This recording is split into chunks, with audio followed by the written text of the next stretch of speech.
Yeah, really fantastic performance from Arsenal. Keith, to put it into perspective, Slavia came into this game unbeaten at home in almost 18 months, and Arsenal totally dismantled them really in that first half. Yeah, they did, and you factor in some of the teams that they've beaten to get to this stage of the competition. It wasn't going to be an easy game. The intent, the aggression in which they played, how they started the game, Arsenal on the front foot. We touched on it before the game about the way Slavia Prague would play, that there might be opportunities to exploit their defensive vulnerabilities, and they certainly did that in the first half. They were outstanding. Really like Saka's appraisal of it. Absolutely, yeah. Brian, how impressed were you with Arsenal? I think that was without doubt their best performance in Europe this season. I mean, we saw them in the group stages with Dundalk, Molde, Rapid Vienna. They strolled through that, didn't put out their strongest team by any means. But since then, it's been a bit of a struggle against Benfica. They had to turn it around late on with 2 late goals with Tierney and Aubameyang rescued the Benfica situation for them. Didn't play too well against Olympiacos, gave away very soft goals and ended up hanging on a little bit with a 1-0 defeat at home. But something Mikel Arteta said before this game, they needed to be more efficient in front of goal, and they definitely didn't have that problem tonight. They were really ruthless. Yeah, because in all those games I mentioned, they made it more difficult for themselves, but particularly the first match with Benfica where they missed chances, ended up with a 1-1 draw.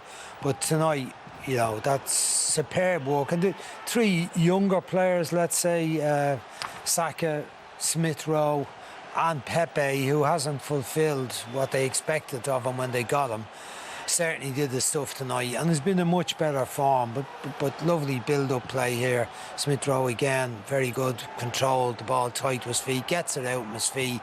Pepe shifting again, fast feet to make the angle and dink it over the goalkeeper, a little bit like the one he scored last week in the first leg from the other side of the ground. Really good by him, and his confidence is up now. They might see the best of him as the season goes on. Fouled by Pramada here on Saka as he's about to advance the goal. Lacazette in good form. He's been scoring regular 2 goals against Sheffield United the weekend. Superb goal by Saka again. Checks inside, keeps it on his left foot all the time, and buries it low in the corner. But there was a spark about them tonight, and there was no mistakes defensively. His 3 centre-backs were solid, a bit of good cover from Partey and Saka in front of them, no messing. So the team that he risked with, left out the full-backs, hadn't got the choice of Tierney, left out Cedric and Bellerin, and it worked very well for them. Brian mentioned Sarah Tierney missing. He was one of a number of players missing. David Luiz, of course, missing tonight, as well as that Martin Odegaard and Pierre-Emerick Aubameyang, who just ahead of kick-off, he posted on his Instagram that he has contracted malaria while on international duty with Gabon. So we wish him well in his recovery.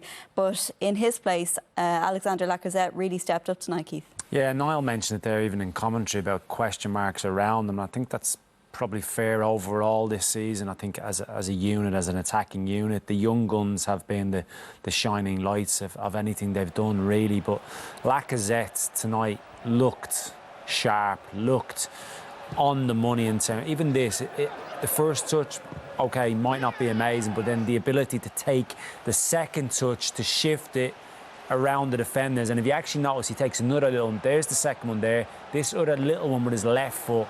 Again, brilliant for young strikers to watch that. You don't have to panic once you get into the 18-yard box. You should be in control of the situation.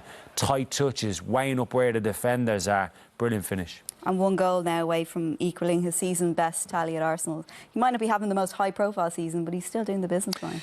He is, but you know, he's always been battling for that centre-forward position since Aubameyang came in. It's either one or the other. Sometimes they play it together. He's been forced out to the wide position, doesn't suit him. He's played as a number 10 at times, not done too badly there, but it's not his role. His best position is in there and finding Aubameyang to play off him some way. He's looked a bit disinterested. Maybe that illness was there in recent matches when we were talking about him, saying not looking great, not too interested in leading the team. But Lacazette has done well, and it's a bit of a quandary now. Do they work hard to keep him? Do they give him a better contract to get him to stay on, or what happens? I think they need to keep him. Okay, well, Arsenal through to the last 4.